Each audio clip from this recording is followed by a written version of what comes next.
وہ بڑھ گیا کسی طریقے سے, اسٹوپڈ آدمی ہے جس طرح ابھی ہمیں پتا چل رہا ہے. اس کی حرکتوں سے عمران بہت تنگ آ گیا. عمران نے کہا یار میں آئی ڈونٹ وانٹ دس گائے, یہ بدتمیزی کرتا ہے, ایرانیوں کے ساتھ بھی بدتمیزی کی, اتنے سائیوال والا کیس, پہلے کہتا ہے کہ جی ٹیررسٹ ہے, وہ تو بیچارے خاندان تھے, یہ کس قسم کا آپ کا ڈی جی آئی سے, اس کو نکال دے. باجوہ نے اس کو جا کے کہا عمران کو کہ سر یہ بندہ جو ہے نا یہ آپ کی بیوی کی باتیں ٹیپ کر رہا تھا, اور اس کو جا کے کہا کہ یار وہ میں نے جب اس کو بتایا کہ تم ملک ریاض کی ریکارڈنگ کر رہے تھے, عمران کو بڑا غصہ آیا کہ تو اس نے کیوں میری بیوی اور ملک ریاض کی ریکارڈنگ کی, اس کو نکال دو. حالانکہ ایسی بالکل کوئی بات نہیں, عمران نے اس کی پروفیشنل انکمپٹنسی پہ اس کو نکالا. جب نکال دیا تو اس کے بعد اس کا جو تیار بندہ تھا نا فیض حمید, اس کو لے کر, یہ میں کیوں کہہ رہا ہوں بات جو آپ نے کہا نا ہم کیا کریں.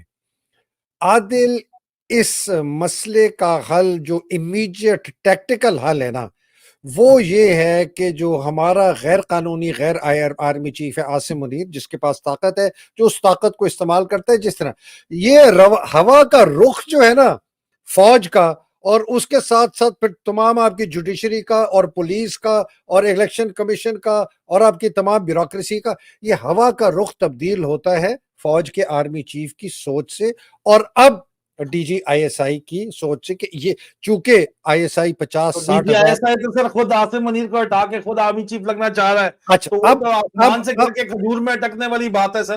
اب نہیں میں آپ نے دوسری بات نہیں سنی. میں نے کہا اس کے ساتھ اس وقت جو ہماری مینیفیسٹیشن ہے نا وہ ہے کہ آرمی چیف عاصم اور D G I S I Nadeem Anjum جو ہے نا, یہ دو are the most dangerous people in Pakistan. چاہے یہ آپس میں دشمن ہے, یا یہ نورا کشتی ہے, یا یہ ملے ہوئے ہیں, میں اس کے اوپر کامنٹ نہیں کر رہا. میں یہ کر رہا ہوں کہ پاکستان کے اوپر جو قبضہ ہے اس وقت فوج کا, آرمی چیف کا, طاقت جو اس کے پاس ہے آتی فوج سے ہے, لیکن ڈائریکٹ جو انفلوئنس ہے وہ آئی ایس آئی کے تھرو ہوتا ہے. تو یہ دو ہے نا, یہ دو عہدے, یہ گورنر جنرل ہو گیا اور وائس رائے, یا وائس رائے اوپر ہو گیا نیچے گورنر جنرل ہو گیا. تو آپ نے کہا نا کہ ہم کیا کریں.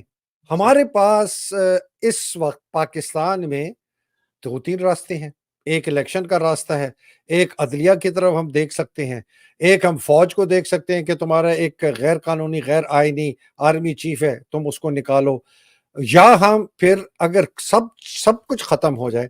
تو عادل یہ میں بتاؤں کہ جو یہ لوگ سمجھ رہے ہیں نا کہ یہ نظام اگر یہ کسی طریقے سے بنا کے چھپا کے یہ چلا سکتا ہے عاصم منیر, ان کو یہ بھولنا نہیں چاہیے کہ جب ایوب کا مارشل لاء تھا اس وقت تو ہمارے نظام میں پھر بھی بڑی پختگی تھی, کوئی ججز ٹھیک تھے, حالانکہ منیر بکا ہوا تھا, لیکن پولیس انگریز کی ٹرینڈ تھی, بیوروکریسی میں بھی اچھے لوگ تھے, 5 ایئر پلاننگ ہوتی تھی, جو کہ اب آئی ایم ایف نے آ کے کہا ہے.